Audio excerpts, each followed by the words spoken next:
Helen of Troy. Hello everybody, this is Natasha, and His Royal Highness Prince Bertie the Frog has commanded me to tell you the story of Helen of Troy.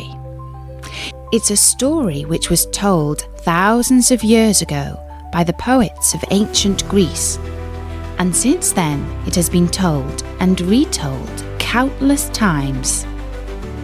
Bertie says that his muse, the lovely Princess Beatrice, inspired this version.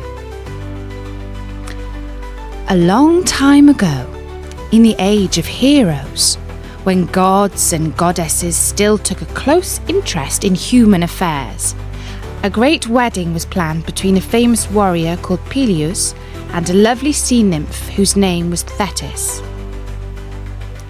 All the kings and queens of the day were invited to the wedding feast, as well as all the immortal ones who live on Mount Olympus. All, that is, except for one.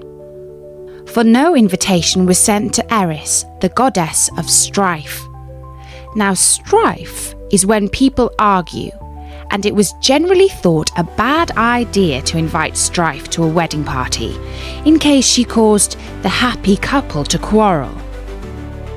Eris was extremely annoyed about being overlooked, and as revenge, she decided to play a spiteful trick on the wedding guests.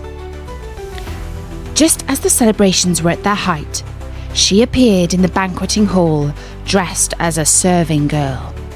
A silver plate was in her hands, and on it an apple, on which she had written the words, "For the fairest of them all." This she placed on the table where the three loveliest goddesses were sitting. Their names were Hera, Athene, and Aphrodite.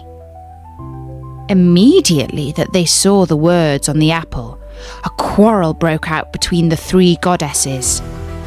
Hera said to the others, "I am the queen of all the immortal gods, and it follows that I must be far fairer than either of you two. So therefore the apple belongs to me." "My dear Hera," said Athene, "you might be queen, but I am the goddess of wisdom, and therefore I know absolutely everything that is worth knowing. You must believe me when I say that you are quite mistaken. Wisdom is beauty, and beauty is wisdom. They are one and the same thing, so therefore the apple belongs to me." "Darlings," purred Aphrodite, "it's quite obvious that the apple belongs to me. I possess the power of love because, to put it quite simply, I am so much more beautiful than anybody else." The goddesses carried on arguing continuously for years after the wedding was over. For time means nothing to the immortal ones. The king of all the gods, mighty thundering Zeus, became quite fed up with listening to their bickering. When at length he was at his wits' end, he suggested to the three lovely goddesses that they resolve the question once and for all with a beauty contest. And that is exactly what they did. That the most handsome and fashionably dressed mortal who walked on the face of the earth was Paris, Prince of Troy. They decided to surprise him. One day, when Paris was out hunting on the foothills of Mount Ida, he discovered the three lovely goddesses standing beneath a tree. In all his life, he had never seen such dazzling beauty. For a moment, he stood amazed. Then Hermes, who was the winged messenger of the gods, flew up to Paris and spoke to him as follows. "Hail, Paris, Prince of magnificent Troy! Lord Zeus, the king of all the gods, sends you his greetings. He wishes to bestow upon you a great honour. He asks that you give this apple to the fairest goddess of them all." Paris, who normally had a keen eye for beauty, found it hard to choose. Each goddess was so beautiful. Hera had the most lovely milky white skin ever seen. Athene had the most dazzling dancing eyes. And Aphrodite had the most charming smile. Which should he pick? At length, seeing that he was at a loss, Hera said to him, "Prince Paris, give the apple to me, and I will give you the gift of great power." Athene, not to be outdone by this offer, said, "Prince Paris, give the apple to me, and I will give you the gift of great wisdom." But Aphrodite laughed and said, "Paris, my dear, don't you listen to those two silly goddesses. What fun would you have with power or wisdom? Give the apple to me, and I will give you a gift that is much more to your liking. I shall give you the love of the most beautiful woman on earth." Now Paris no longer found the choice so hard to make. He had long been in love with the most beautiful woman on earth, whose name was Helen. It so happened that Helen was married to King Menelaus, and Paris had thought up until that moment that the possibility of his winning her love was beyond all hope. But now he understood that his chances would be greatly improved. And so Paris gave the apple to Aphrodite. She giggled with delight, but the other two goddesses were furious and flew directly back to Mount Olympus in a great huff, where they complained long and bitterly to Zeus about the unfairness of the competition. Zeus had a dark feeling that there was trouble in store for humankind. Paris set sail for the land of Sparta, where Menelaus was king and lived with his beautiful queen Helen. Menelaus welcomed the famous prince into his palace, and while the two sat about talking, Queen Helen came down from her perfumed room, looking as lovely as a goddess. The maid-servants brought her a seat and covered it with a soft lamb's wool rug, and she sat before her silver workbox.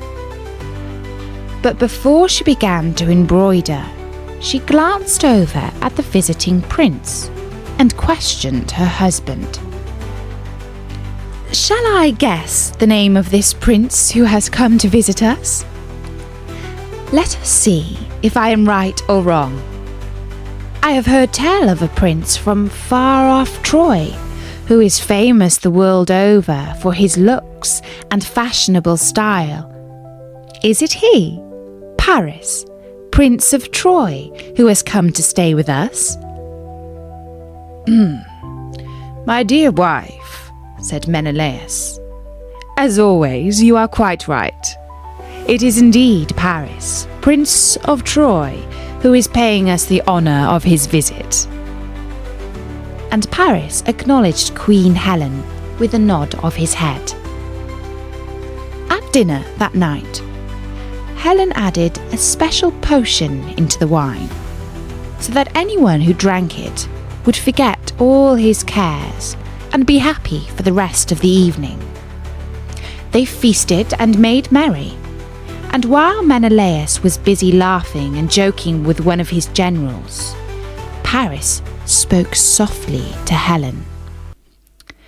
"Most beautiful queen," he said, "I beg you, meet me tonight in the orchard beneath the palace walls, and we shall sail away together in my ship and head directly for Troy, the most magnificent city in all the world. And because the goddess of love, Aphrodite, had wished it so, Helen could not help herself and agreed to his suggestion.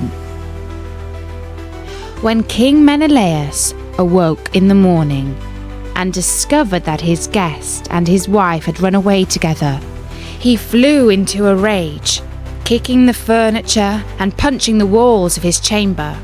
He swore before all the gods that his revenge would be truly terrible. And so he went to see his elder brother, King Agamemnon of Argos, and spoke to him as follows. My dear brother, the honor of our family has been besmirched by this foreign peacock, this perfumed playboy, this prancing prince of Troy. Let us gather together, all the kings of Greece, and combine our armies into the greatest force that has ever been seen since the dawn of history, and let us sail to the far-off city of Troy and teach Prince Paris some manners. But Agamemnon was wise, and he knew that it is always a terrible mistake to rush headlong into conflict. He suggested first that they send an ambassador to Troy to request the return of Queen Helen, whom he was sure had been kidnapped against her will. He knew that Paris's father, King Priam of Troy, was a good man, and he was sure that he would order his son to release her. And so they sent a message to Troy in the name of peace and reconciliation.